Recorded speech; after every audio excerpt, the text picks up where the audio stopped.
everyone. So our topic for today is all about human development, meaning, concepts, and approaches. So what is development? So development is the pattern of the movement and changes that begins at conception and continues through human lifespan. So the development is have a pattern of the changes and movement in your journey of your life. Then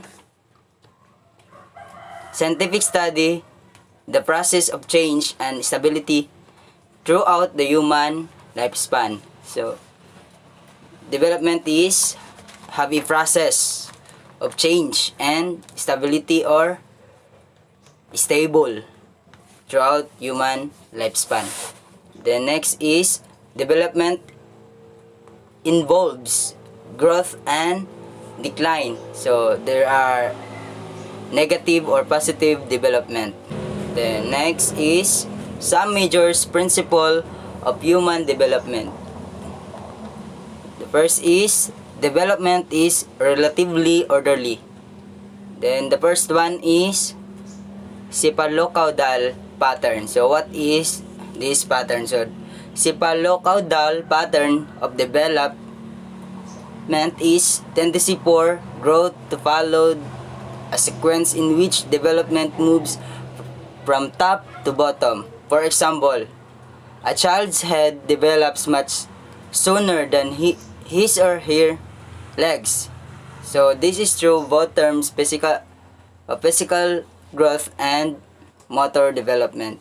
Pattern is proximus distal pattern. So what is this pattern? So the proximus distal pattern of development is where growth starts at the center of the body and moves towards the extremities.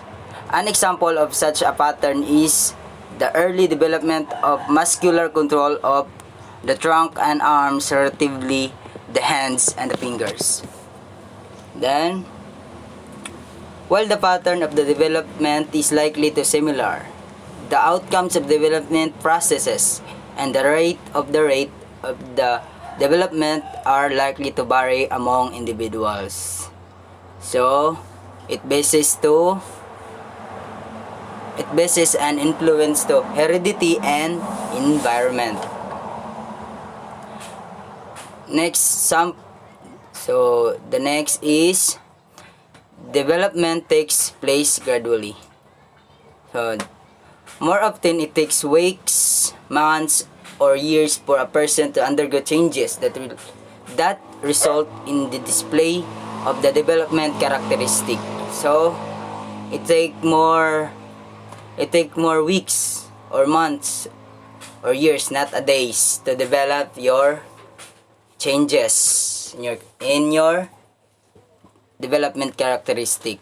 So the next is development as a process is a complex, so wide siya. Then because it is the product of biological, cognitive, and socio-emotional process according to Sandrock 2002. So there are three processes: the biological, cognitive, and socio-emotional processes. So development is the product of biological, cognitive, and socio processes. So the first one is biological. Changes in an individual physical natures. For example, for your appearance, you are conscious on your body. Then the next one is cognitive, changes in thought, intelligence, and language. So it regards to in your mind, on how you think. Then the next is socio-emotional, changes in the relationships with other people, change in emotion, and changes in personality. So socio means interact Then emotional, which is emotions. According to your emotion, how you deal a person, or how you interact. Good day, ma'am. Good day, classmates. I am Jasper Tasio Amoroso. In this video, I am going to discuss the two approaches to human development.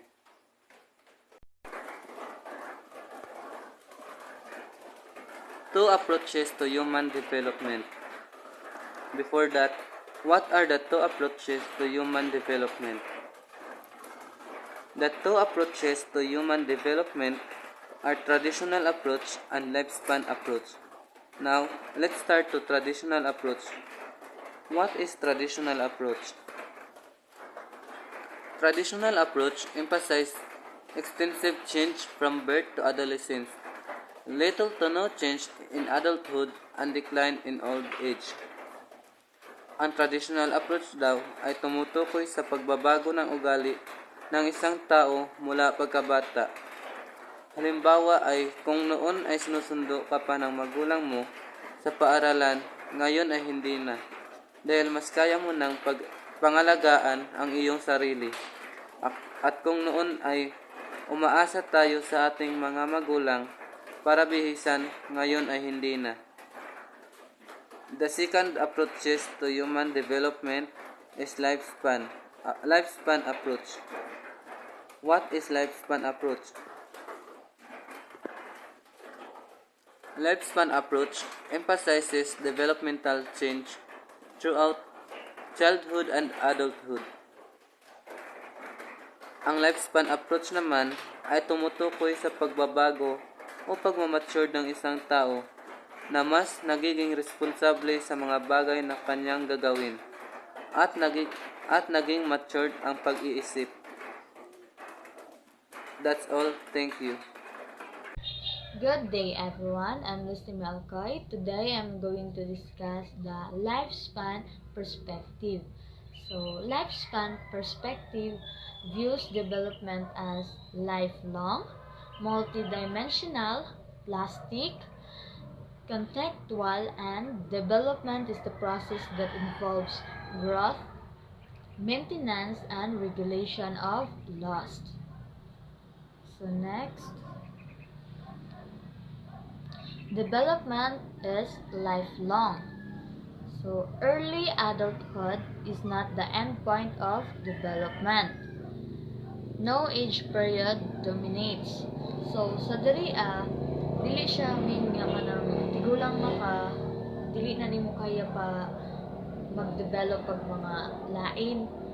Dili na siya ana I know nga kitang tanan na adyud tay kaya pa i-develop bisan kanang tigulang na ta. So next, development is multidimensional. Consists of biological, cognitive, and social emotional dimensions. Multiple components within each dimensions. Development is plastic. Plasticity, capacity to change and adaptation. Development involves growth, maintenance, and regulation of loss.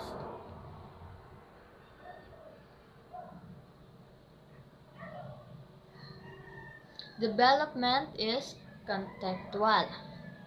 All development occur within a context or settings. Each setting is influenced by historical, economic, social, and cultural factors. Context exert three types of influence. So, sa context na ay three types of influences.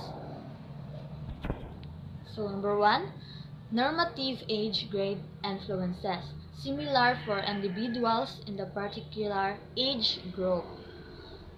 So, number two,